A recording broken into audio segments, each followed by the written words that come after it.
Bonjour, c'est Émilie et aujourd'hui je vais vous parler des énergies de la prochaine nouvelle lune qui aura lieu le 6 juillet à 0h59 à heure de Paris. Nouvelle lune, c'est-à-dire c'est le soleil et la lune qui se retrouvent.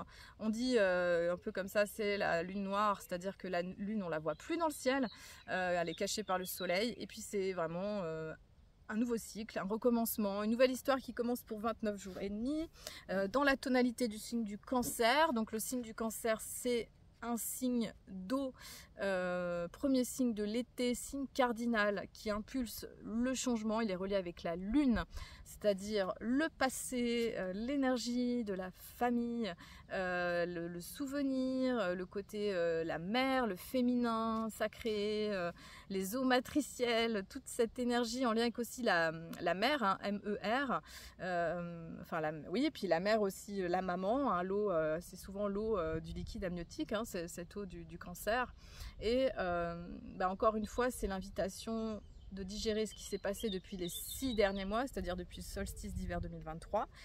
Digestion aussi de tout ce qui s'est passé depuis l'équinoxe de printemps de cette année, avec ce printemps on va dire tumultueux où on a eu 2 éclipses très fortes avec les éruptions solaires qui amenaient énormément de mouvements. Je ne sais pas comment c'est pour vous.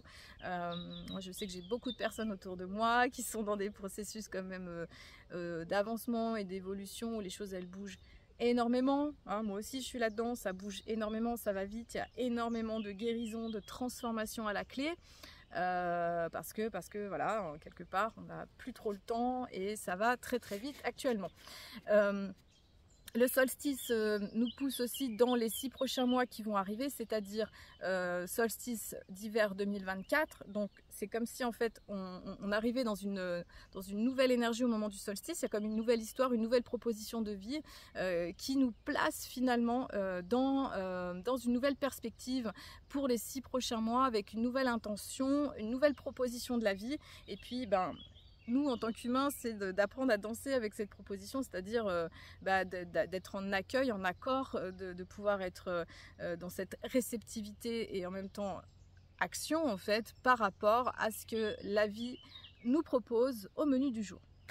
Alors, et puis, juste revenir sur le solstice d'été qui a lieu le 20 juin, donc point culminant de la lumière, hémisphère nord, et cette pleine lune du 22 juin qui était dans le Capricorne, donc on a eu quand même, ça a été fort, gros portail d'énergie en fait, qui a amené un point de culminant de lumière, plus cette pleine lune qui a été très très forte justement dans l'axe Cancer-Capricorne.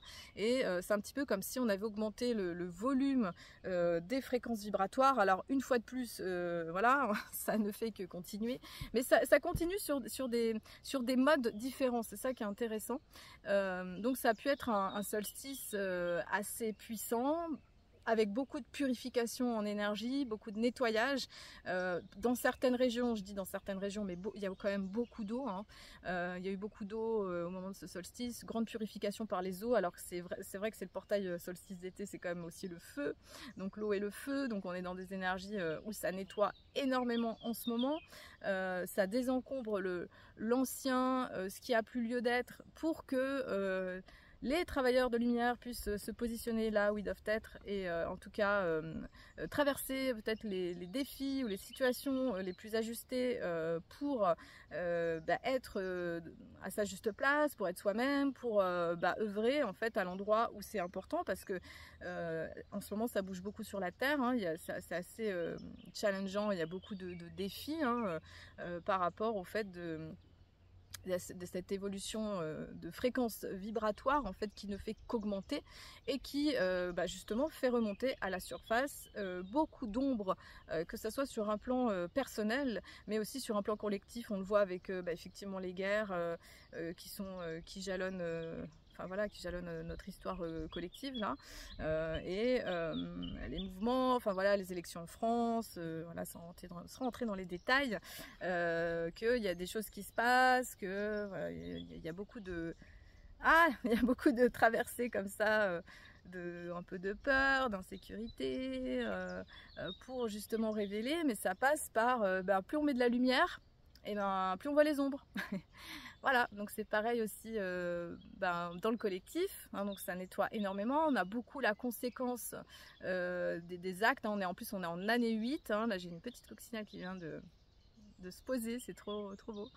On est en année 8 et c'est vrai que c'est un moment entre guillemets karmique, hein, où il y a la conséquence de ce qui a pu être généré énergétiquement auparavant, et les choses elles sont en train de se manifester dans la matière, parce qu'effectivement il y a un délai entre qui est de plus en plus court d'ailleurs, entre le côté on va dire plus subtil énergétique et la manifestation dans la matière, et là c'est vrai que c'est un peu une concrétisation un petit peu de tout ce qui a été semé et engendré, ce qui peut donner cet aspect un petit peu parfois un peu chaotique dans le collectif, mais aussi parfois dans les vies personnelles, et qui fait que ça donne une sensation finalement d'accélération et de mouvement. Alors pour cette nouvelle lune, parce que le propos c'est quand même cette nouvelle lune, même si c'est important pour moi d'expliquer toujours un petit peu le contexte dans lequel on se place, parce que ça permet de comprendre aussi le moment présent, mais finalement le passé explique le présent, et ça induit aussi le futur entre guillemets, même si tout ça n'existe pas, mais ça permet aussi de se situer dans un espace-temps et puis dans une histoire.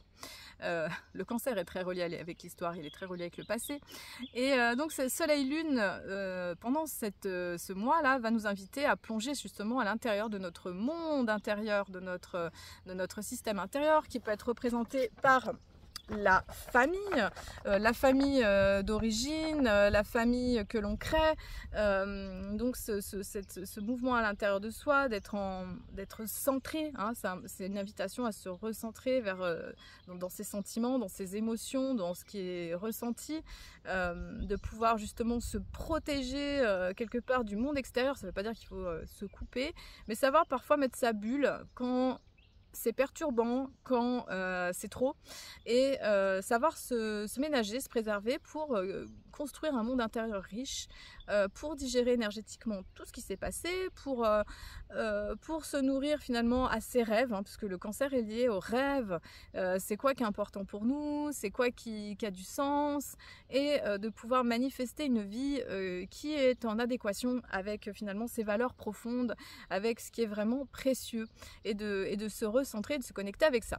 Donc ce que l'on a avec cette carte du ciel, c'est donc on a Soleil Lune en Cancer qui va être en donc trigone avec Saturne en Poisson, donc il va y avoir un esprit de rigueur quelque part, de discipline, et en même temps de faire du tri en fait, hein. Saturne permet de faire du tri, de couper finalement avec l'ancien, de structurer, d'aller à l'essentiel de ce qui est vraiment précieux pour nous, pour cet été en fait qui émerge, pour cette deuxième partie de l'année, parce que c'est ça, on amorce la deuxième partie de l'année 2024, des fois c'est bien et bon de faire du tri en fait pour s'alléger, pensée, émotion, relation, situation, matière, voilà, de ce qui a besoin de se déconstruire, ou ce qui a plus lieu d'être, tout simplement.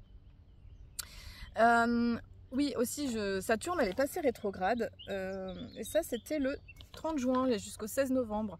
Donc Saturne, elle rétrograde plusieurs mois dans l'année en fait.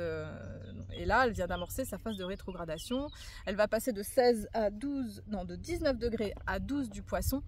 Et Saturne qui rétrograde, c'est un petit peu Saturne, c'est le régent du karma, hein. Elle va nous montrer un petit peu ce qu'on a besoin de travailler en profondeur par rapport à des notions, je dirais, karmiques, des points essentiels, je dirais la clé du temps.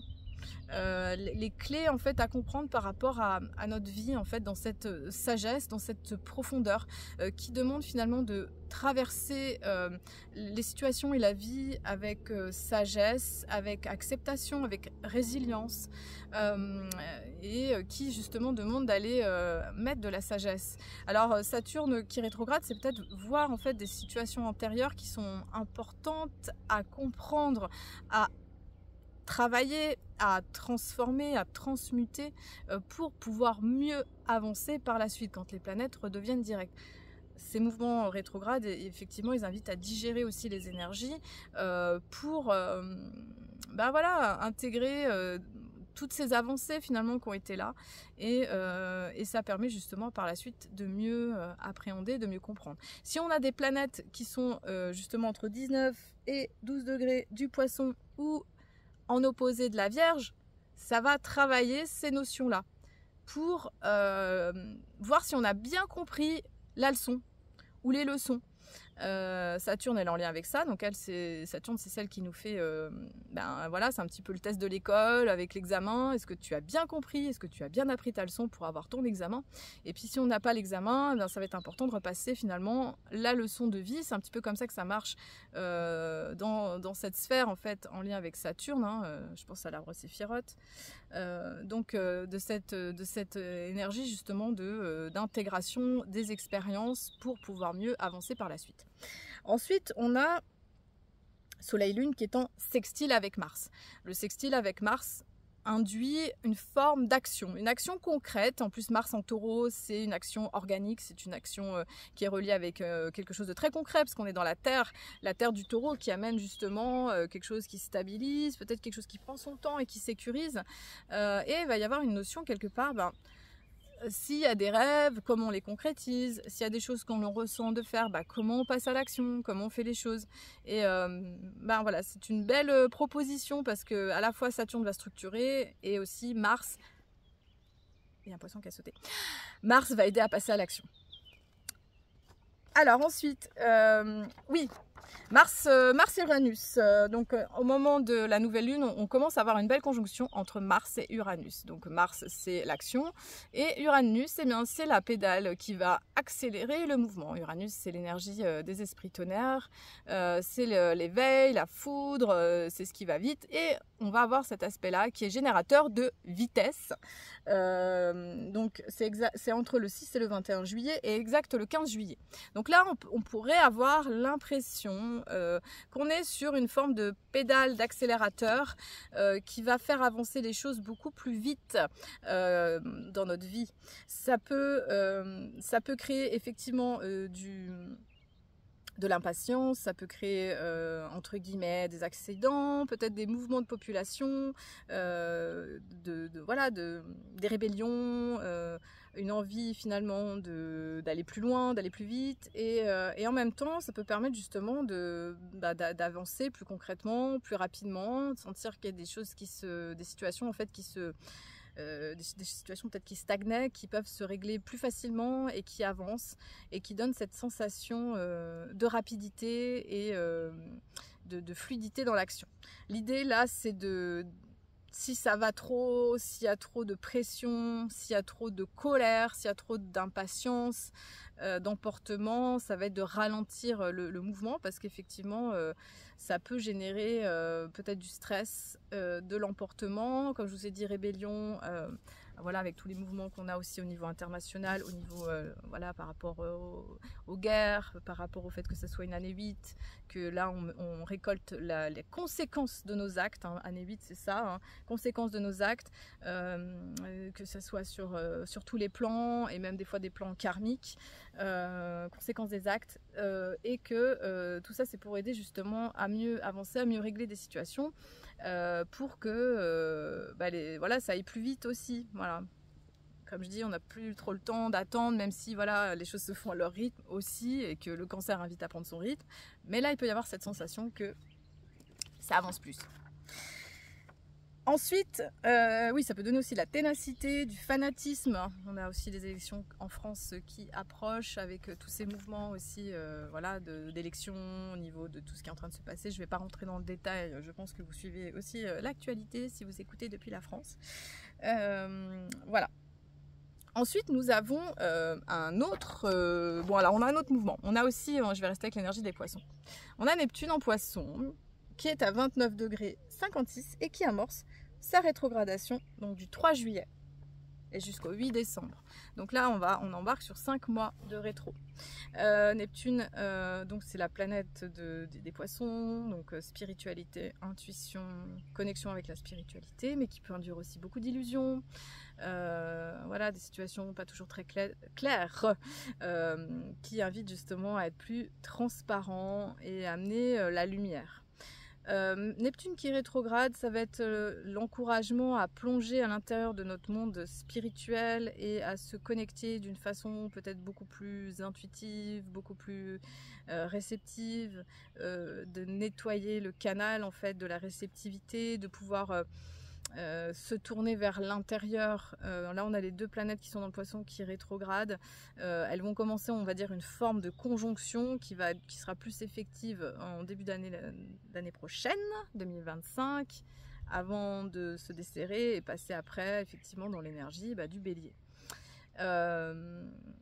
C'est important ce mouvement, c'est important parce que ça nous invite à digérer l'énergie des Poissons, de nos expériences anciennes, de nos histoires du passé, pour mieux comprendre ce qui a pu être généré. Donc c'est aussi, voilà, il y a une accélération, mais je dirais qu'il y a aussi un temps d'intégration émotionnelle. Poisson, signe d'eau aussi, nous invite à digérer, à comprendre les leçons. Saturne Poisson, c'est ça, c'est comprendre les leçons, comprendre en fait les expériences qui sont en lien avec peut-être notre ancien mouvement, notre ancienne ère des Poissons, par rapport à des tendances qu'on a pu peut-être générer auparavant.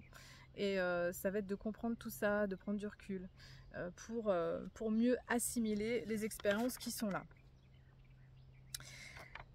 Alors ensuite, on a toujours Vénus qui est dans le signe du Cancer, qui se rapproche du Soleil. Ça fait déjà 2 mois qu'on est dans un mouvement comme ça où le Soleil éclaire Vénus. Elle éclaire la vie affective, elle éclaire la vie relationnelle, elle éclaire l'abondance, l'énergie de l'argent, la créativité, cette énergie du cœur. Voilà, c'est important. On a ce nœud sud qui est en Balance, qui nous invite à purifier nos relations, à changer, à mettre un regard neuf sur toutes ces notions.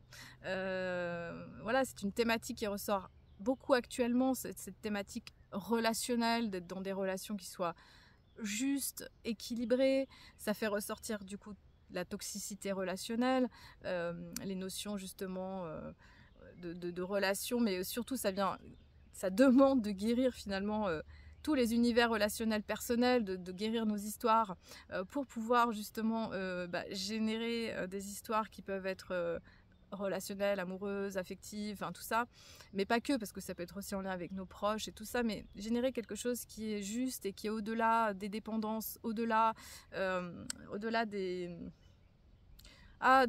des volontés personnelles, quelque chose qui est guéri en fait. Et l'invitation, c'est justement ça, et pour ça, ça demande de s'aimer soi, ça demande de se prioriser, un honneur bélier, on est beaucoup là-dedans, et c'est vraiment une tendance collective, hein. Moi je partage beaucoup avec beaucoup de gens autour de moi, et c'est vraiment quelque chose que j'entends aussi, beaucoup de personnes qui sont challengées, qui ont des défis par rapport au fait de se prioriser, qui doivent faire des choix, qui doivent avancer en fonction de soi. Alors il y en a des personnes qui n'ont pas de problème avec ça, bravo à elles. Et puis d'autres, voilà, qui peut-être se sont beaucoup construits en fonction des autres, des demandes relationnelles.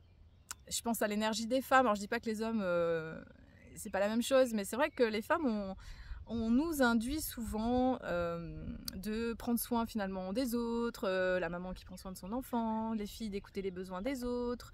Et c'est intéressant comme les femmes, les mamans, mais pas que les femmes, parce que les hommes aussi, dans leur partie féminine bien sûr, sont en tout cas challengés dans ces endroits-là de ok, en fait j'apprends à vivre pour moi, je me priorise, et puis voilà, ça peut des fois être plus ou moins évident. Et puis surtout d'arrêter de se sacrifier dans les relations pour justement faire ce qui est important pour soi. Voilà, c'est une nouvelle époque par rapport à ça. Ensuite, oui, alors on a cet aspect qui est quand même assez prenant et marquant. Donc on a cette Vénus qui va être en opposition avec Pluton, et puis Mercure qui va être en opposition avec Pluton. Donc je commence avec Mercure. Donc Mercure, elle est passée dans le signe du Lion, c'était le 2 juillet. 2 juillet, Mercure en Lion. Donc là on est dans un Mercure qui est plus yang, solaire, qui s'exprime, qui prend sa place, qui ose dire, qui rayonne, qui brille, qui a du charisme, qui dit les choses avec beaucoup d'énergie, avec une force de conviction, avec la sensation mes idéales sont comme ça et c'est comme ça. Voilà, ça donne de l'énergie quelque part dans ce côté solaire. Et Mercure en Lion, donc ce qu'elle fait, c'est qu'elle voilà, elle s'oppose à Pluton. Donc là, c'était surtout la première semaine de juillet, c'est-à-dire dès le 1er juillet jusqu'à la fin de la semaine. Donc Mercure qui s'oppose à Pluton en Verseau, c'est c'est aller voir en profondeur dans la communication et les relations, d'aller voir finalement ce qui se cache, qui se trame, pouvoir dire des choses qui sont pas faciles à dire, de pouvoir faire sortir les choses, un petit peu comme le pu là qui sort et puis que hop on nettoie la plaie. Eh ben, c'est un petit peu ça en fait, c'est voir les choses cachées, c'est avoir un regard profond et pénétrant sur des vérités intérieures, mais aussi voir avec clarté certaines situations, d'avoir du discernement. Et pouvoir dire les choses qui sont pas faciles à dire aussi. Donc ça c'est l'encouragement et c'est l'invitation. Ensuite donc Vénus elle va passer dans le signe du Lion, voilà, autour de mi-juillet. Vénus qui passe dans le signe du Lion, bah, ça va être une Vénus qui va être beaucoup plus charismatique, qui va être beaucoup plus solaire, pareil, hein, qui va être dans quelque chose de beaucoup plus émissif, beaucoup plus à donner, dans la générosité propre du Lion, hein. Le Lion est un signe tellement généreux. Elle va rencontrer justement Pluton. Donc Vénus-Pluton, eh bien, donc ça sera autour entre le 12 et le 17 juillet. Donc là, c'est beaucoup de passion, en fait. C'est une intensité relationnelle qui va permettre aussi d'aller voir les schémas affectifs qui ont besoin d'être résolus, réglés, peut-être les notions en lien avec l'abondance et la créativité, pour aller voir les profondeurs, peut-être aimer avec passion, peut-être voir aussi ce qui se cache dans les systèmes affectifs, peut-être des choses inconscientes, qui n'ont pas envie d'être vues, et de pouvoir justement plonger à l'intérieur dans les profondeurs pour justement mettre plus de lumière dans la conscience. Mais ça peut faire remonter de l'ombre, hein, tout ça, toutes ces oppositions avec Pluton, parce que effectivement Pluton c'est le dieu du monde des enfers, qui nous permet de voir finalement ce qui est caché dans l'inconscient, peut-être les zones qu'on n'a peut-être pas forcément envie de voir, et de pouvoir justement les mesurer et d'en prendre conscience. Voilà, je crois que j'ai fait le tour de cette carte du ciel d'été. Eh bien, je vous souhaite en tout cas de passer une belle nouvelle lune en Cancer, d'être dans cette énergie lunaire, parce que le Cancer elle est lunaire, cette énergie, donc une énergie plus intérieure, plus de réceptivité. Puis après, effectivement, on passe gentiment à des énergies plus solaires dans le Lion, donc une énergie très yang, le soleil, l'expression, le côté émissif. Et voilà, de pouvoir faire cette bascule en ces énergies-là, peut-être d'alterner en fait. Des fois, c'est bon aussi de se nourrir avec la lune et puis d'exprimer avec le côté solaire. Je vous souhaite très belle lunaison, de prendre soin de vous avec beaucoup de douceur, beaucoup d'amour dans cette énergie du cocon du Cancer, et je vous dis à très vite pour cette deuxième pleine lune dans le signe du Capricorne, une deuxième chance pour aller plus loin dans ce travail du Cancer Capricorne, et qui va amener encore une forme d'intensité, je dirais, peut-être pour résoudre les derniers dossiers qui ont besoin de l'être dans cette notion famille, la tradition, le passé, le karma, les choses anciennes, pour pouvoir mieux avancer. Je vous dis à très bientôt, prenez soin de vous.